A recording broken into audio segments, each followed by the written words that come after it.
미국도 괌에 사드 배치할 때 환경영향평가하면 한 2년 정도 걸리는구나. 우리도 뭐 2년 뒤에 배치해도 되겠구나라고 이해한 분들이 많은데 사실 그게 아니라 미국 같은 경우는 괌에 사드 미사일을 일단 배치하고 1년 뒤에 23개월 뒤에 환경영향평가를 했다는 거예요. 여기에 착수했다는 거죠.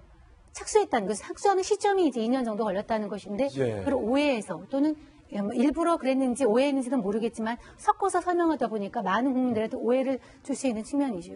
김병민 박사님, 여기서 궁금한 건 사실은 문재인 대통령께서 후보 시절에 사드를 찬성하는지 사드를 반대하는지에 대한 명확한 입장을 밝히시지 않았습니다. 그리고 사드에 대해서 보관과 묘안이 있다라고 말씀하셨는데 아직까지 그 보관과 묘안이 무엇인지 그리고 사드에 대해서 찬성하는지 반대하는지 국민들 앞에 명확하게 밝히신 적이 없으시거든요. 일각에서 벌써부터 혹시 사드에 대해서 후보 때부터 원치 않았는데 애매모호한 입장을 유지하다가 대통령이 되고 나서 사드를 지금 잠정 중단하지 않았습니까? 결국에는 사드를 무용지물로 만들려는 것 아니냐라는 우려가 나오고 있거든요. 어떻게 보세요? 저희가 지금 얘기하고 있는 것처럼 한 개 포대가 총 6개 발사대로 구성이 돼 있고 2개의 발사대는 성주에 배치가 돼 있는 거지 않습니까? 그 2개가 배치되어 있는 발사대를 뺄 생각은 없다는 거예요. 근데 현재 여기에 대해서는 오늘자로 앞서 앵커가 설명도 했지만 이게 완벽하게 구성이 되기 위해서는 전기 문제라든지 여러 가지 부대 시설들이 설치가 돼야 되는데 그게 안 돼 있으니까 야전에 발전기를 돌려가면서 지금 돌아가고 있는 거지 않습니까? 그러니까 반쪽짜리 사드가 정리가 되고 있는 상황인 겁니다.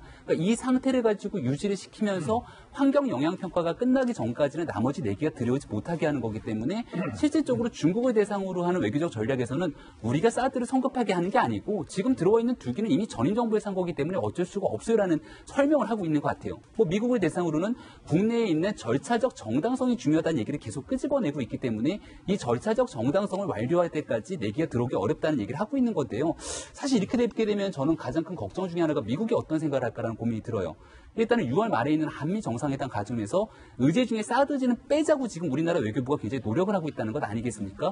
근데 트럼프 대통령이나 미국 입장에서 봤을 때는 한미 동맹의 근간이라고 볼 수 있는 큰 축 중에 하나에서 사드 배치 문제에 대해서 이렇게 좀 모호한 입장을 취하게 되면 우리 미국 입장에서도 좀 생각이 좀 다르지라고 고민의 여지가 있을 거고 당장 방위비 분담금 협정을 해야 되는 상황에 우리가 대한민국이 놓여져 있는 상황 아니겠습니까? 이런 여러 가지 주한미군 배치 문제라든지 트럼프 대통령이 취하고 있는 행동 같은 경우는 굉장히 김정은 못지않는 예측 불가능성을 갖고 있어요. 예. 저는 얼마 전에 미국에 있는 트럼프 대통령이 전 세계 국가에서 모여갖고서는 유엔의 파리 기후변화 협정을 합의를 했는데 이거 그냥 미국 주도로 깨버리는 겁니다. 오바마가 했다는 이유만으로 이해할 수 없다는. 그러니까 이런 식의 트럼프 대통령의 행동을 보게 됐을 경우에 이 사드 배치에 대한 우리 대한민국의 이와 같은 설득 과정이 미국을 얼마나 설득을 할 수 있는가에 대한 의구심이 하나 드는 거고요. 두 번째는 이제 그 북한이 육사 핵실험을 앞두고 있는 상황인데 한미 정상회담을 기점으로 해서 핵실험을 할 거다라는 의혹도 분명히 존재하고 있는 상황이고 태용호 공사의 여러 가지 이야기들을 우리가 종합해 봤을 때는 연내까지 북한이 어느 정도 핵 완성 능력을 고도해 가겠다라는 건데 사드 문제에 대해서 이게 중요한 상황이라고 한 발 물러선다라면은 북핵 문제 해결을 위해서 과연 대한민국은 어떤 전략을 갖고 있는 것이냐. 뭐가 시급한 거냐 그럼? 결국 이거에 대해서는 핵심적으로 갖고 가야 되는 거는 미국과 함께하는 한미 동맹 기조하에서 외국과의 공조를 이끌어가야 되는데 여기에 대한 전략으로 국민들을 안심시켜주는 모습들이 사실은 보이지가 않거든요. 이러한 부분들 속에서 과연 앞서 얘기했던 이런 양다리 걸치기 전략과 외줄타기가 우리 대한민국이 가져가야 될 외교 전략으로 적절한지에 대한 의문을 좀 남는 상황인 것 같습니다. 지금 제 오른쪽에 계신 세 분은 청와대를 냉혹하게 비판하셨는데 첫 번째 논점은 사드가 시급한 것이 맞냐 아니냐 사드가 시급한 것이 아니라는 청와대의 인식에 동의할 수 있느냐 없느냐 같은데 김 변호사님과 김 전 부장께서는 어떻게 보세요? 저도 이 점에 대해서는 청와대를 비판하고 싶은데 그 이유는 지금 엑스밴더 레이더도 가동을 멈춰야 된다고 생각합니다. 예.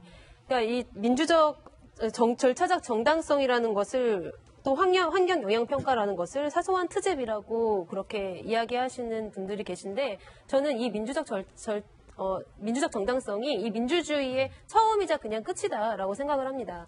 그러니까 제가 뭐 다른 이야기 같긴 하지만 그 제주 강정마을 있잖아요. 그 마을에서는 지금 현재 해군 기지에 찬성한 사람들, 찬성하지 않는 사람들 각각 다른 슈퍼에 가고 서로 길거리에서 마주쳐도 인사를 하지 않는다고 합니다. 그러니까 이 민주적 이 절차적 정당성이 중요한 이유가 뭐냐면은 이 공동체 자체를 파괴할 수 있다는 거죠. 그래서 이 사드 문제 같은 경우에는 말씀드렸듯이 외교적인 문제 굉장히 많이 걸려 있고 이 외교적 문제 가운데는 우리가 이 미국의 MD 방어 체계에 편입되느냐 안 되느냐 이런 문제까지 같이 걸려 있는 문제고 환경 영향 평가라고 하지만 이것이 환경 문제뿐만이 아니고 사실 절차적 정당성을 밟아가는 어떤 단초가 되는 거죠. 그래서 이런 점은 제 생각에는 이 뭐 방어 체계의 구축도 시급할 수 있지만 정확히 거쳐서 국민적인 합의를 끌어낸 다음에 아무도 여기에 대해서 반론을 제기할 수 없을 때 그때 사드를 가동해야 된다고 생각합니다. 지금 있는 두 기도 멈춰야 되는 게 맞다. 청와대 의도대로라면. 근데 비판하는 건 비슷한데 정반대 방향.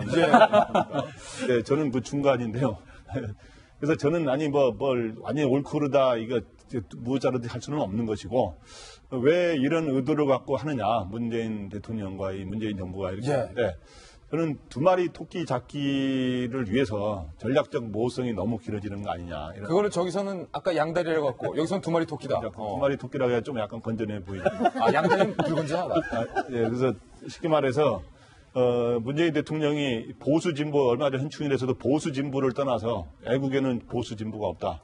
나는 어느 일부의 국민의 대통령이 아니라 전체 국민의 대통령이다. 그렇기 때문에 어저께 한 말을 보세요.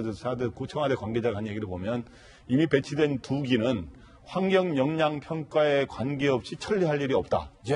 그것도 좀 논리는 좀 이상하긴 해요. 환경 영향 평가를 굉장히 중시하게 하면서 그 두 기 설치된 것 그거로 인해서 결과에 의해서 처리될 일은 없다. 논리 모순이죠. 그거는 이제 보수층의 이제 유권자들을 많이 국민을 그러면 결과적으로 그리고 환경 영향 평가가 중요하다라는 것은 진정성이 좀 떨어질 수도 있다. 이렇게 어제 정확한 표현하면은 환경 영향 평가 때문에 처리할 이유 없어요. 그러니까요. 이미 배치된 두 기는 그다음에 네 기는 환경 영향 평가를 반드시 거쳐야 되는데 그렇게 시급을 요하지 않는다라고 하는 거는 앞으로 그 사드에 대해서도 부정적인 원래 또 자기를 많이 지지해준 진보층을 의식하는 그러니까 보수 진보를 다 아우르면 전체 국민을 굉장히 생각하는 그런 입장인 거죠. 그러니까 그리고 또 하나는 이제 우리를 동북아 한반도를 둘러싸고 있는 G2 국가, 미국과 중국 이 두 마리 토끼라고 하기에는 너무 큰 건데 이 두 가지 그 측면을 의식해서 어떤 이런 양측면 두 기는 계속 잔류시키겠고 나머지 네 기는 환경 영향 보고 결정하겠다 이런 입장을 견지하는 것 같습니다. 그러니까 지금 이쪽 저쪽한테 다 두드려 맞고 있는 그런 상황인 것 같은데 과연 사실은 사드가 군사적인 목적에서 방어 차원에서 고려가 제일 시급하게 돼야 되는데 어쩌다 이 무기가 외교적이고 정치적인 고려 대상이 됐는지 찬반을 떠나서 조금은 의아한 대목도 남습니다.